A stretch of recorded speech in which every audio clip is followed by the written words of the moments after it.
Thank you for joining us. For those of you who don't know me, I think I know everybody in the room, but Daryl Henry, I'm the Executive Director of the Western Caucus Foundation. Happy to be here in New Orleans with you all.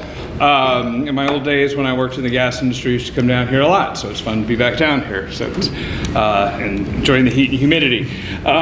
This is what we do. We do once a year, an energy-focused field tour and policy roundtable. Obviously, it's something the Western Caucus deals with year-round, but we like to get people out and literally the boots on the ground to see the stuff. So first, I just kind of want to thank some of the people that helped us put this together this weekend: Venture Global LNG, Sazerac, the Consumer Energy Alliance, Louisiana Mid-Continent Oil and Gas Association, Chevron, and American Petroleum Institute. Without the partnerships that we have that help the staff get to do all this stuff, we wouldn't be able to do it. So thank you all for your help on that. And without further ado, introduce our chairman, who just flew in from Washington State, from the 4th District, Mr. Dan Newhouse, for some opening comments. All right. Well, thank you, Daryl. Good afternoon, everybody. Welcome to the Big Easy, New Orleans, Louisiana. You know, you probably saw me, I was looking out the window. From where I come from, we get about 6 inches of rain a year. You get that in a good weekend over here. So when a downpour comes, I got to go look. I don't see that. But it's great to be here with you in New Orleans. Thanks, everybody, for coming. We've got I think there's like 20 congressional staffs represented. There's several committees, speakers' offices here, the leader's office. There's a lot of representation from Congress, so I appreciate all the partners being here and being part of that and helping to educate those folks that need some education in Washington, D.C. You know, thanks to the foundation for doing these things. The Western Caucus is, as you probably know, a group of over 105 members of Congress now, bipartisan, and people are surprised at this, from almost every state in the country. We don't have quite all 50, but we're getting there. And some people ask me, why do you call it the Western Caucus? And maybe we should change the name, but everybody knows it by this, so we probably won't do that. But sometimes some people refer to it as something called like the Federal Lands Caucus, because that was one of the reasons it was first started. But if it hadn't been for Daryl's opening remarks, you'd probably wonder, why in the heck are we in New Orleans? Well, federal lands, energy, those are all things that are priorities of the Western Caucus. So it makes a tremendous amount of sense to be here. Oil production, natural gas production, the Gulf, onshore and offshore production of oil and gas. It's all the refining that happens in Louisiana. It's amazing. This is a huge center for those things that are important to our energy portfolio in the United States of America, both domestically used and exports as well. So you could say that this is a very critically important region for the country, absolutely. Unfortunately, in this business that we're focused on this weekend, there's a tremendous number and abundance of obstacles coming mostly from the administration. If we just let people do the work that they know how to do, it'd be a lot better sometimes. But unfortunately, this administration sees things differently. For instance, if there's a couple examples that you might need to know about, but you probably already do, their recent 5-year offshore leasing plan, announced last year, included the fewest number of lease sales ever. In fact, in 2025, the number was 0. On top of that, the ESA, the Endangered Species Act, that's unfortunate, and I hate to say this all the time, but it truly is being used as a weapon, as a tool by extreme activists to stop almost anything you can think of or slow down. That's not the intention of the ESA. And Bruce Westerman and I, he's the chairman of the Natural Resources Committee, are working on some reforms for that, and we hope to have a report out very soon. So one of the things I'm looking forward to, being from the Northwest, you all know that the Sasquatch came from the state of Washington, right? I'm looking forward to learn about another legendary mythical creature called the Rice's whale? Is that it? And so I'm going to have my ears open for that discussion that we're going to have this afternoon. But we're just tremendously delighted to be here in New Orleans. Like I said, such an important part of our energy portfolio here in the United States, and looking forward to learn a tremendous amount about this industry and how we, as the Western Caucus, can be more helpful to the industry, to consumers, to producers, to everybody that depends on energy in this country, which, gosh, that's all of us. So thank you for being here. Look forward to a great discussion. Great. Thank you, Mr. Chairman. And I also want to introduce Noe Yantes, Executive Director here. He'll help through the panels and Q&A at that point. But I'd like to introduce what I would say is an old friend. Known her for years in Washington, D.C. and before that, and was very excited to see her land down here. And those of you who are in Louisiana, it's a blessing. You've got a really good person and a really strong advocate for your natural resources here in Louisiana. So with that, Aurelia Giacona, Secretary, Louisiana Department of Environmental Quality. Thank you for joining us. Well, thank you very much, Daryl, for having me, and Representative Newhouse, and definitely appreciate the friendship as well as the working relationship. And I will say, because of you guys, I was able to become Director of the U.S. Fish and Wildlife Service under President Trump. So my background is that I have a master's in molecular genetics. I worked in corporate America on the agriculture side for about 7 years in the regulatory science before moving over to corporate affairs. And then that's when I saw the politicalization of the science. And so that's why I went to law school and then eventually landed at Department of Interior, and then just saw firsthand how you can have policies and process in place that's used to restrict progress. And so there was a lot of work that I did, but of course you don't work in a vacuum. You work with organizations, you work with leaders, you work with businesses and elected officials, and very appreciative of the relationship that has spanned it, not only time in DC, but now down here in Louisiana. And I'm very, very grateful for the leadership that we have here in Louisiana. So Governor Landry, a man for the people, and his theme is we are open for business. We have a strong industrial community here. And on the flip side of that, we're also huge when it comes to outdoors. So Louisiana is known as sports women and men, I had to swap that, paradise. And myself, I love to be outdoors. I've run 6 marathons, so you'll see me outside a lot. But I also love to shoot, hunt, fish. And my grandfather taught me that if you didn't grow it, catch it, or kill it, then you didn't eat it. And so that's my background. That's kind of the foundation for conservation for me. I'm uniquely positioned being at DEQ, Department of Environmental Quality, because we really sit in the middle of business, oil and gas, and on the other hand, making sure that we have healthy environments for people and wildlife and fish and other critters. And so when you take a step back, and I think it was very, very apparent about 3 weeks ago when the governor had a press conference with the Republican Governors Association. So there was about 7 other governors that were here. We were all at the Chalmette refinery, and it was a message to the Biden-Harris administration about unleashing the energy. And Louisiana's more than 70% of Louisiana's GDP is from the oil and gas and petrochemical industry. And right now, the pace, or I would say the cadence, of the rules and regulations, as well as the size of the regulations that are coming out of this administration, is neck-breaking. And knowing that we are in election year, I've told my folks that it's only going to get faster.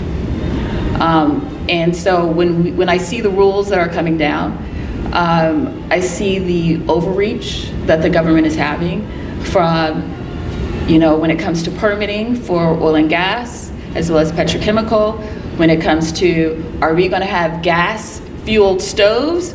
Are we gonna do everything green for our cars?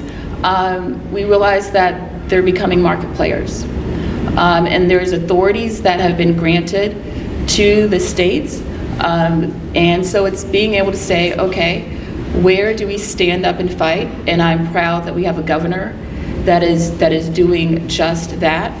And when he gave that talk, it was interesting. He was talking about how this administration is focused on, it's like a race to how quickly can we become completely green. We're looking at, undermining that we have reliable, affordable fuel as well as the generation with our rich natural resources here. And so I was asked to pull some numbers when it came to coal, even though this is not coal country. And so we're looking at administration, the administration of bringing things online in new power generation. And so globally, and I'm going to read the statistics because it was mind-boggling to me. In 2023, 69.5 gigawatts of new coal power generation came online, and 47.7 of that was from China. When you look here at the US, it was about coal power retirements. So the coal industry was first, now they're coming after the oil and gas. So in 2023, the US, we lost 9.7. Globally, it was 21.1 gigawatts. And the other countries that are shutting down their coal and other power generation that is reliable and affordable, it's the developed countries. The other country we were looking at was UK. They have one coal-fired plant left, and that's retiring in September of this year. Then you start talking about the health of our environment, and we talk a lot about emissions and, free emissions. And so I was looking at the numbers then for carbon dioxide, because we're talking about environmental quality. And so we looked at China, and their metric tons is 5.56 billion in 2023. That was actually a 6% increase from the prior year. So as we're working steadily, very, very hard on becoming emissions free, we have other countries that are powering up. And you wonder, where is this balance coming from? And then we talk about health, because the mission of the Department of Environmental Quality, it's to provide service to the people of Louisiana through comprehensive environmental protection in order to promote and protect health, safety, and welfare. So going back to China and how much they are powering up, in 2023, they had a 50% increase in their mine-related deaths. So right now they're seeing about 12 people that die every day in their coal mines. And so when we look at places where we have reliable, affordable, as well as we've been doing this for decades, where we care about our people, we care about our environment, yet we're undermining and sending it overseas to people who aren't exactly our friends. And so the governor, Landry, is working very, very hard. He says that we're open for business, and that's exactly right. And I know that we can have healthy environment as well as making sure that we have our robust energy production. And so with that, thank you very much for having me. Thanks, Aurelia. Or shall I say, Madam Secretary?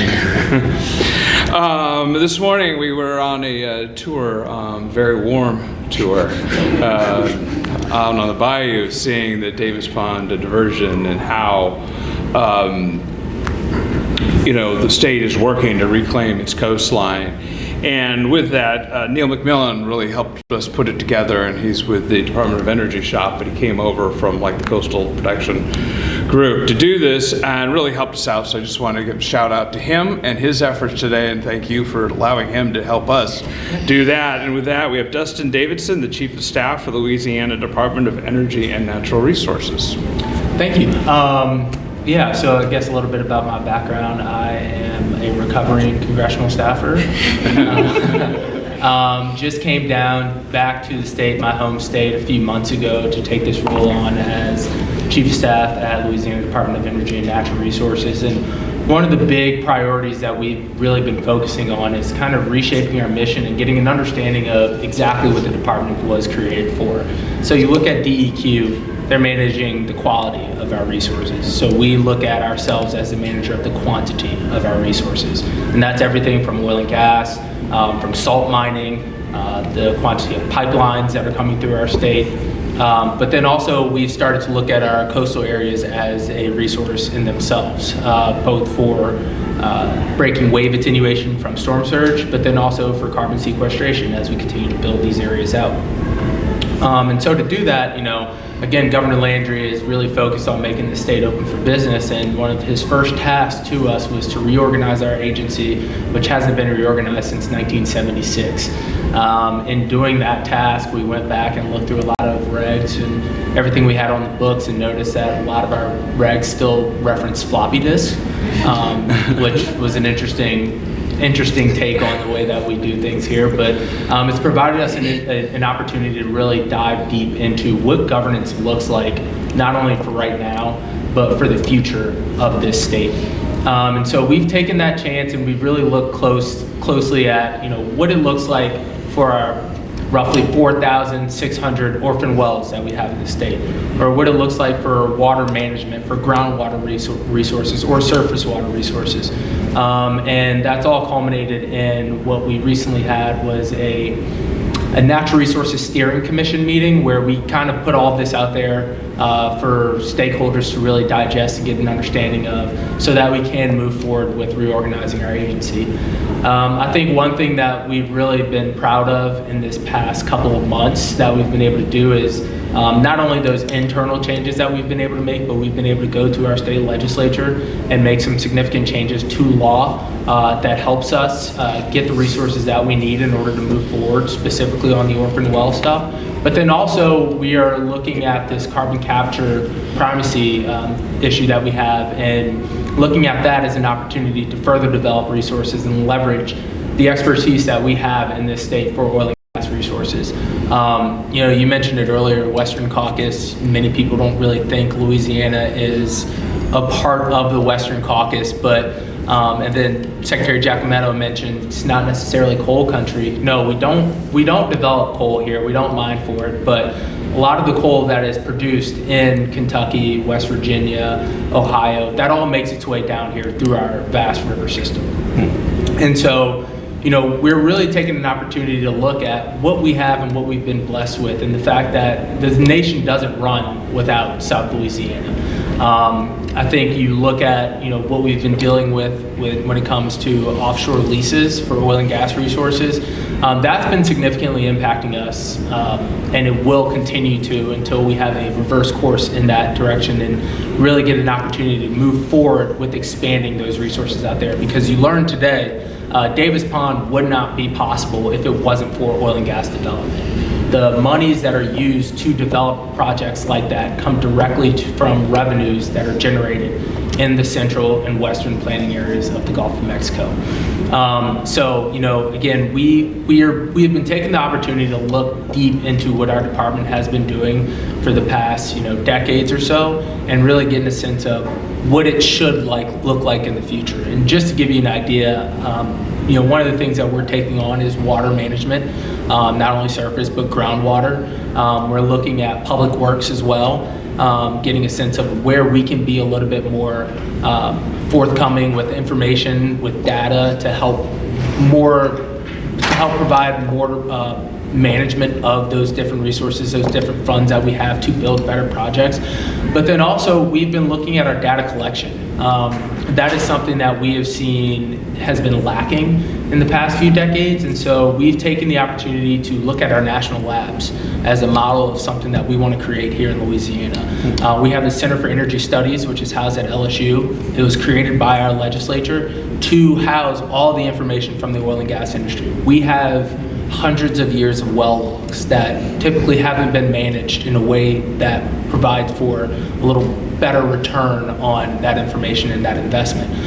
So what we're trying to do is we're trying to put that all in one place, and as people come to Louisiana to further develop, they have a one-stop shop they can go to get all information that they need for groundwater resources, for providing new water wells on whatever facility it may be, whether it's petrochemical or for oil and gas development. But then also we're looking at our Water Institute, which was created kind of in tandem with the Coastal Protection Restoration Authority, and getting an understanding of how they can be a little bit better with helping us plan for whatever issues we have coming, not only right now, but 50 years down the line. I think the state has done a pretty good job of understanding that our problems are going to exist no matter who's in office, no matter what party they are.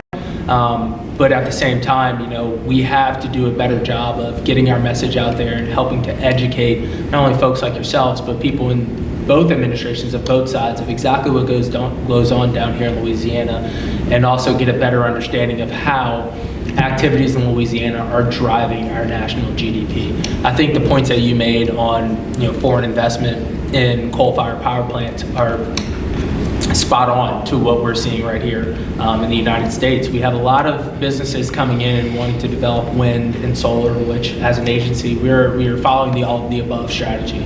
But when you have cheap natural gas, where you can just go poke a hole in the ground and find some wherever you are here in the state, it makes no sense to tie our hands behind our back and try to fight this climate battle based on resources that we are basically sequestering underground forever.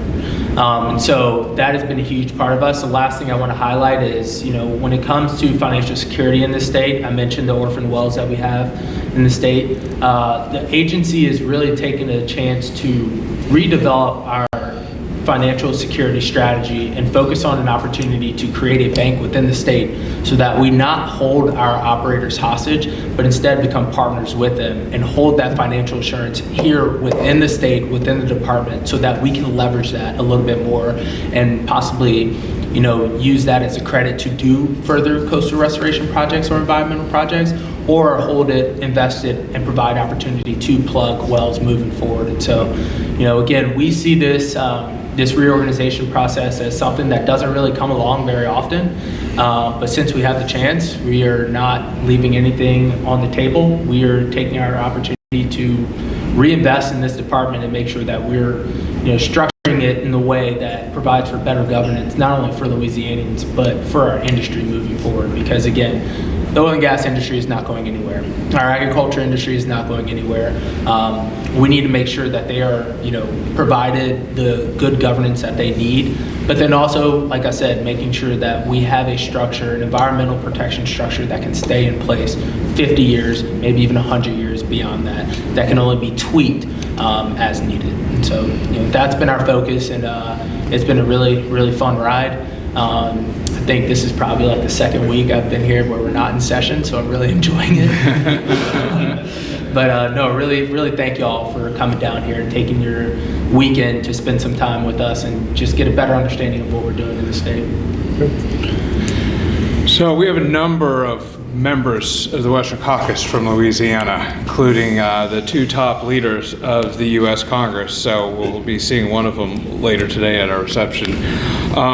So there is a tie to the Western Caucus, Louisiana, and it's actually been a long-standing tie. Most of you would all remember a guy by the name of Billy Tozan, who was down here. And someone once asked him, says, "Billy Tozan, why are you a member of the Western Caucus?" And his reply was, "Because they believe in what I believe in." So We have a nice little tie to Louisiana, and it's been a long time. We named this event Energy and Conservation Field Tour and Forum. Usually it's just been an energy, but because coming down here, the tie between energy development and energy production and conservation, not only in Louisiana and the United States, is just becoming bigger and bigger every year. And people don't quite realize the tie that we have between energy and conservation and how much energy funds conservation down here and across the country and across the West. So, but in particular, for the impact for you all here in Louisiana, what is kind of happening with the Biden administration, you know, the lowest amount of offshore lease sales ever, the delay in doing the offshore lease sales, how are you seeing that potentially impacting conservation in Louisiana going forward? Yeah, so I think one thing to understand is, you know, the leases that we were seeing that are online today were done 10 years, maybe even long before that. So the impacts that we're going to see from not doing lease sales are not immediate, but will be in the future. And so, you know, one of the reasons we're reorganizing our agency and really reorganizing government as a whole is because the state has identified a $558 million shortfall that will be coming soon. That is directly tied to, or partially directly tied to, the lack of production that we're seeing in Louisiana right now. I think you also see a lot of groups that are coming down that, you know, want the environmental restoration but tend to, you know, turn their shoulder to where the money comes from and try to drive that wedge in between our energy producers and our conservation groups. I mean, when you look down here, Shell, Chevron, Exxon, all of our major oil and gas companies, even the independents, are directly involved in a lot of the restoration activities that we see going on, whether it's you know, creating artificial reef habitat, or if it's becoming a partner in a lot of the projects that we have going on.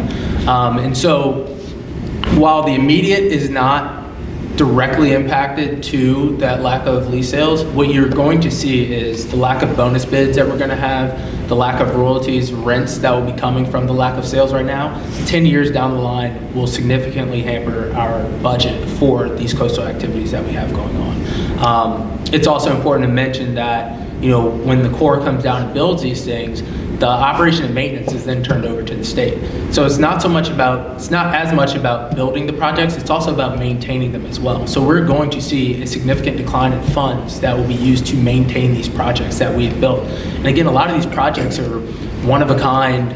You won't really see them anywhere else because there's been a lot of focus on creating these creative opportunities to rebuild habitat based on the resources that we have coming from the Mississippi River. And so, yeah, I think the direct impact is those bonus bids, that leasing, and soon going to be the revenue derived from the production that will come down and really, you know, put some pretty tough, you know, restrictions on the amount of funding that we have moving forward. Chairman? Well, Dustin, could you expound on that just a little bit too? Because anytime, and this isn't a partisan thing by any means, but anytime this administration gets criticized for not following through with leases and so forth, one of the responses is that, well, we're producing more oil than we ever have. So the impacts, I think, of what you're talking about, not just the impacts to the income or the revenue stream for the state agencies, but what about the long-term production of? Yeah, I think, you know, that's exactly where, you know, the pushback should be. Again, we saw it in the Obama administration as well, where they were saying they were leasing more area and doing a lot more. You know, that was from George Bush's policy that was put in place. The same thing that you saw right now with President Biden. A lot of that was from President Trump moving forward and actually trying to get a 5-year plan done. And again, this 5-year plan that we're seeing is only a result of their love for offshore wind, right? That was a tie to it. You had to do an oil and gas lease sale. And in doing that, they tried to shrink it down as much as they possibly could. And so anytime that, another part of that as well is a lot of the production that they're focusing on is on private land. So you have that aspect of it as well. A lot of that production that they're mentioning doesn't necessarily focus on federal production. And so federal production is where we're really struggling. Federal production is where the states really get the benefit. And so it's important to note that, yes, we're producing more. Those were leases that were sold under President Trump. We're going to be producing more. That's not necessarily true. I think when we look back 10 years from now, we will see that the lack of lease sales that are going on right now is going to directly impact not only offshore states like Louisiana, but onshore states as well. Because there's a significant amount of revenue shared with onshore states too that goes to many different uses in those states. Right. Thanks. No, you have a question? All right, good. Yeah, so for Department of Environmental Quality, what we do is we regulate air, water, and waste, and then also for emergency response for nuclear. So we're more kind of on the tail end of things, making sure that if anything is constructed, you first come to DEQ in order to get your permit. A lot of the fees and monies that we come in for our agency are generated based off of the permit fees that you see, or if there's non-compliance, that's when we get our money. Also, we probably get about a little less than 10% of our budget from the federal government. And a lot of that deals with such programs such as brownfields, restoration, underground storage tanks, ways to where we have long-standing environmental hazards. How do we clean those areas up? How do we get them back on the books so that it's commerce for those communities? What we're seeing a lot for the federal government right now in the decision making is with the rules and the regulations. A lot of those are impacting the authority that they have delegated to us, where they're taking that back. So decision making when it comes to permits is no longer held by the state at DEQ. It's now being made, they're trying to have it made where it's the federal government that makes that decision. So that's how they're impacting us. Additionally, when they're providing funding through grants, there's now a requirement that we have community-based organizations in order for us to receive our funding for programs that we have traditionally received funding for. And at the same time, those are the same groups that can apply to EPA to get money as well. There's a lot of investment that's coming into the state from Bloomberg. I think this week there was a toxic tour that was happening because we have our industrial corridor where we have a lot of our businesses that are operating, and it's along the Mississippi River because that's the best way in order to get the transport out. And so they have terms that they use such as Cancer Alley. That's where we're seeing a lot of the restrictions when it comes to emissions.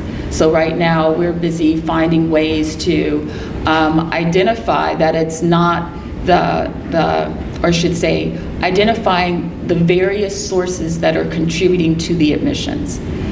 A lot of the businesses, either through regulation or on their own, they've decided to do monitoring on their emission levels.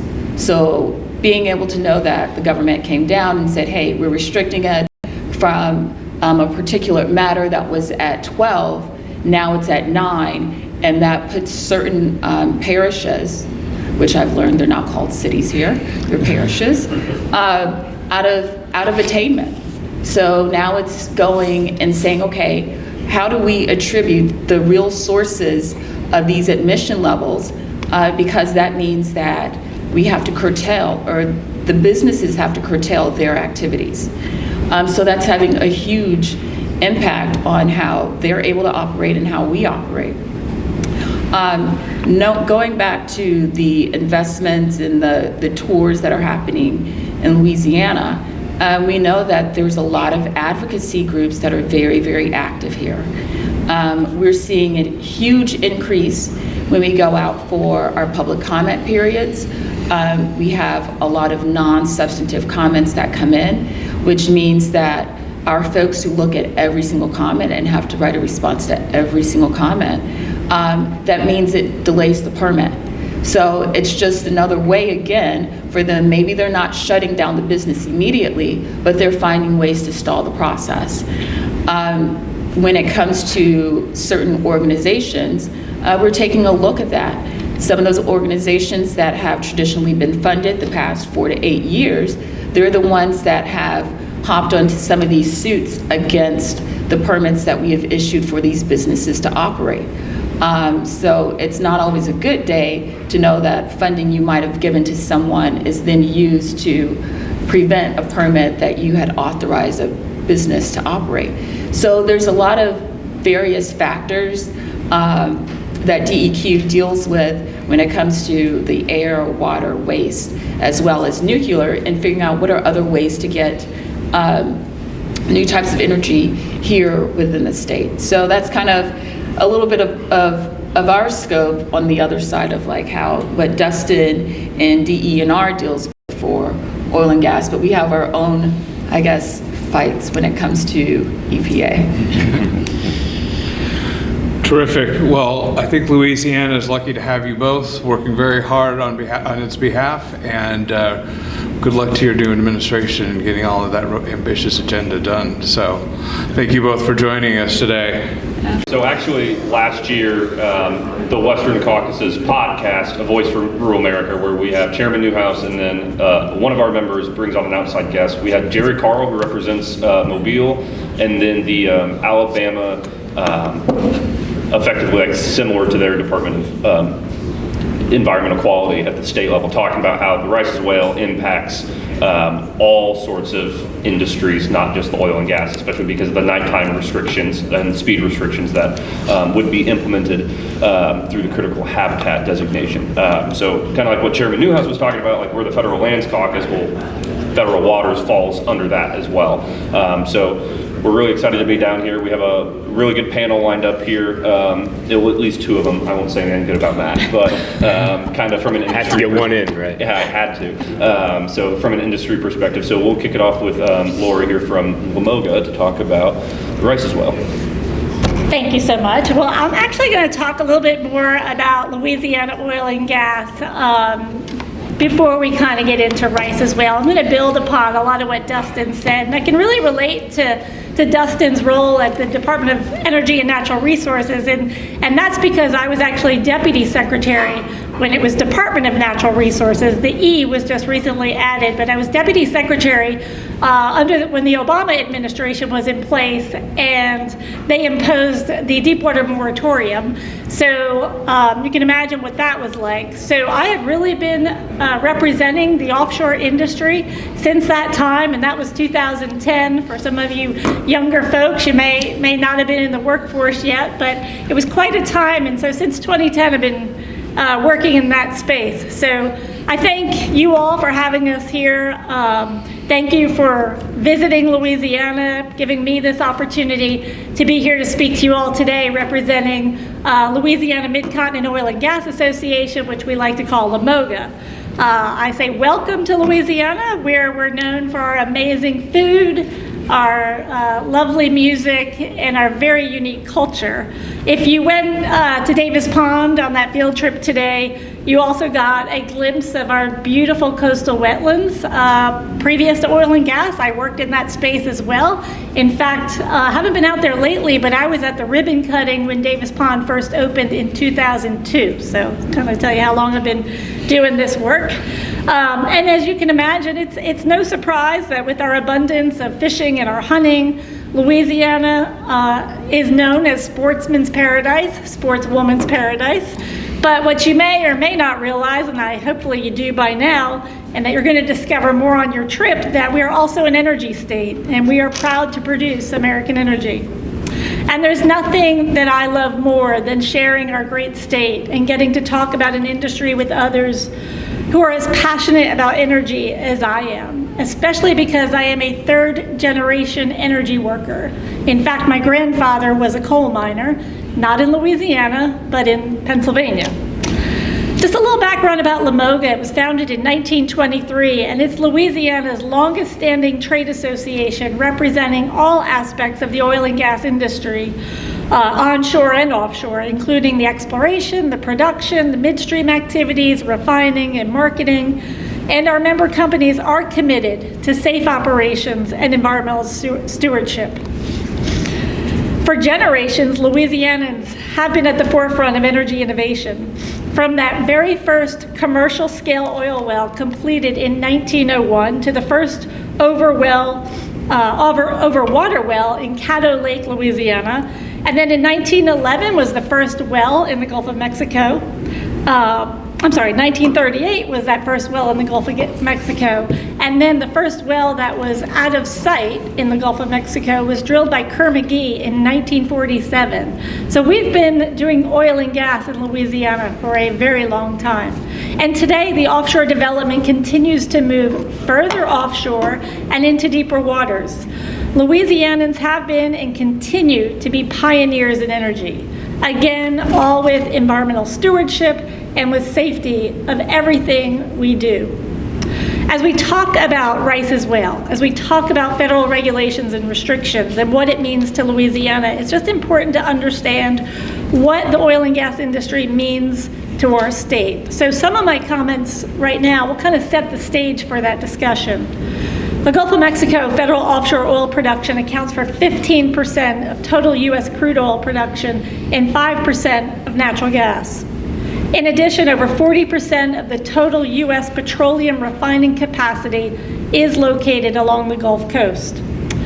And in addition to that, this includes 51% of total U.S. natural gas processing plant capacity as well. As you can see, the offshore oil and gas industry plays a vital role to Louisiana's and our nation's economy. In total, the industry has a $70 billion impact on our state, and this includes the offshore Gulf of Mexico. The offshore oil and gas development actually supports 350,000 jobs throughout the country, and in Louisiana, it's 250,000 jobs are directly impacted by the oil and gas industry. 1 out of 9 jobs in Louisiana is because of our oil and gas industry. In 2019, oil and gas activities accounted for $4.5 billion of state and local tax revenues. As you can imagine, much of this revenue makes its way into the local economies and helps provide support for that local critical operating resources for the local governments. And as you probably were informed today, those offshore revenues are also critical for coastal restoration and conservation. But I want you to also understand that the operators who explore and produce the oil are supported by many, many service companies in Louisiana, many of which are small family-owned businesses who have thrived servicing the offshore Gulf of Mexico. This is our value chain. So when the offshore operators are restricted by regulations and restrictions like the Rice's whale, and when they are restricted from exploring and developing and producing, it impacts the entire value chain. It affects our mom and pop companies, it affects the workers, it affects the local taxes, and ultimately those workers who depend on those revenues and their salary to make a mortgage payment and to buy the groceries for their families. Most importantly, we, the state of Louisiana, are affected directly by federal offshore oil and gas production in the GOM and affected directly by federal policies regarding that production. So when we talk about the federal government's actions around Rice's whale, you understand all that is at stake in our great state of Louisiana. LMOGA's members support protecting our marine life. However, the Rice's whale restrictions have been based on inconclusive scientific evidence and questionable sightings, as the chairman indicated, the Loch Ness of the Gulf of Mexico. And the timing of these sightings have been rather interesting as well. Some have been, apparently there's sightings right before a lease sale. Any federal action like the Rice's whale restrictions that deter investment in the Gulf of Mexico, our very strategic energy basin, disrupts the critical energy supply chain and can have a devastating impact on all of those service companies that I mentioned earlier.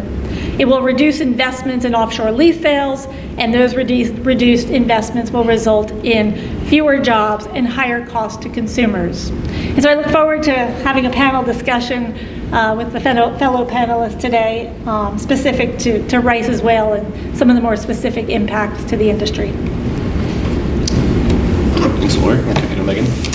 Good afternoon, Chairman Newhouse and guests. My name is Meghan Gallinaro, and I work as a regulatory advisor for Chevron's Gulf of Mexico business unit in Covington, Louisiana. Thank you for having me today to participate in this policy forum focused on two very important issues for Chevron's offshore business. Chevron's mission is to provide affordable, reliable, and ever cleaner energy for the world. Chevron is one of the leading producers in the Gulf of Mexico with 5, soon to be 6, deep water assets, which are some of the lowest carbon intensity platforms in our portfolio. At the end of 2023, Chevron was the largest leaseholder in the Gulf with a net daily average production of 196,000 barrels of oil equivalent per day. We participate in GOM lease sales, and we were the high bidders in sales 257 and 259. We are currently working to bring our Anchor platform online, and first production is expected mid-year. Anchor is the first deepwater high-pressure production facility in the Gulf of Mexico with a design capacity of 70,000 barrels of oil and 28 million cubic feet of natural gas per day. Anchor is using all new state-of-the-art subsea and wells equipment rated for 20,000 pounds of pressure, which had to be engineered and developed to produce in these high-pressure conditions. We've used local personnel and businesses to deliver and support the project, from major construction contractors to the local caterers feeding our personnel. We have positively impacted the communities in South Texas and Louisiana, representing an over $1 billion investment in these areas over the life of the asset. I am sure, and like we've talked about earlier today, offshore exploration takes time and is inherently uncertain. For context, the lease where the Anchor platform is located was acquired during a 2003 lease sale, and in 2008 we acquired 4 more leases to support the production unit. First oil from Anchor will come over 20 years after we first acquired the lease. Granted, the complexity needed to develop the technology required to produce in this high-pressure environment resulted in a longer than typical timeline for this project, but it goes to show the long-term horizons for these deepwater offshore projects. Oil and gas development in the Gulf of Mexico and the associated benefits to society and the country rely on technical, commercial, and policy enablers. While the technical and commercial factors look good, we are facing a number of challenges related to policy. This brings me to the Rice's whale, the sage grouse or lesser prairie chicken of the Gulf. The Rice's whale, not to be confused with the North Atlantic right whale, was declared a unique species in 2021 and is known to occupy the area of the northeastern Gulf of Mexico off the coast of Florida east of Alabama. However, in July of 2023, NOAA NIMS published a proposed rule designating waters within the 100 to 400 meter isobath, a band that runs parallel across the entire Gulf, as critical habitat for the Rice's whale. The scientific justification for expanding the habitat area across the Gulf is weak. In fact, so weak that NOAA NIMS itself stated as recently as April 2020 the following, quote, "Currently available data are not sufficient to make inferences about Rice's whale density and abundance in central and western GOM. More research is needed to answer key questions about Rice's whale density, abundance, habitat use, demography, and stock structure in the central and western GOM." Chevron supports protection of endangered species through implementation of the Endangered Species Act, but these protections should be based on sound science. The final critical habitat rule is currently under review at OMB and is expected to be published in August of this year. We do expect the final rule to be the same as the proposed. The rule itself will not require any strict restrictions in the critical habitat area. Those will come later through various mechanisms imposed by DOI on oil and gas activities. BOEM included vessel speed and transit restrictions, prohibiting oil and gas vessels from crossing the expanded Rice's whale area at nighttime and periods of low visibility during the August 2023 final notice of sale for Lease Sale 261 and as recommendations in a notice to lessees. Chevron, along with the state of Louisiana and API, successfully litigated the unlawful stipulations and removal of millions of acres related to the expanded Rice's whale area, and Lease Sale 261 was ultimately held in December of 2023. We appreciate Congress's attention to and continued engagement on this, as well as other issues for the Gulf of Mexico oil and gas industry. We hope you enjoy your time in Louisiana, and thank you again for the opportunity today. Great, we'll kick it over to Matt, and after Matt, we'll open up for questions. Yeah. Well, thanks, guys. That was great. You know, I think I'm Matt Giacona of the National Ocean Industries Association. We represent about 130 companies across the energy supply chain in D.C. with our folks mainly, you know, in the Gulf and a little bit up in the Atlantic. We have an all-of-the-above approach to energy policy and think this is a great caucus and a great venue to kind of talk about this issue. I know a lot of y'all work on ESA stuff kind of in your backyard a lot. This is a little unique. It's in the federal Gulf, right? This habitat would essentially cut our operational area in half. And I think kind of just the message NOI would bring is when we do get these mitigations and we start seeing these kind of imposed through DOI, we're going to need strong congressional action, you know, with legislation, and we're going to need a very broad, very diverse group of business-minded, industry-minded stakeholders from not only energy, offshore energy, but you know, our onshore folks, anyone who's affected by the supply chain. When you think of just all of the goods that come in and out of Houston in particular, you know, this has the potential to delay so many things and impose so many costs. So I think that's really the message this summer. We've been given a little bit of extra time. I think we expected a rule earlier, maybe a few extra weeks, who knows. This is the time now, and we're starting to do this, you know, getting with the stakeholders, getting with the center-right groups, the center groups, anyone who will listen on this, and just trying to get as big of a coalition as possible to be ready to fight this once we have it. I think we were talking a little bit, you know, before this, you know, we saw shipping costs, especially during COVID, go way up. We saw costs for drill pipe way up. We're starting to see a little bit of that again. And as we get out of some of this inflation at home, you know, through actions that the Fed might be taking later on, we're starting to see, you know, folks on the other side of the world start to jack those prices up again. We're in a very vulnerable position still from an offshore energy standpoint, offshore, you know, incoming supply chain standpoint, and we're still one externality away from things kind of falling over again. So I think we really need to make sure that folks understand this issue is not just another ESA issue. This is our entire federal offshore backyard.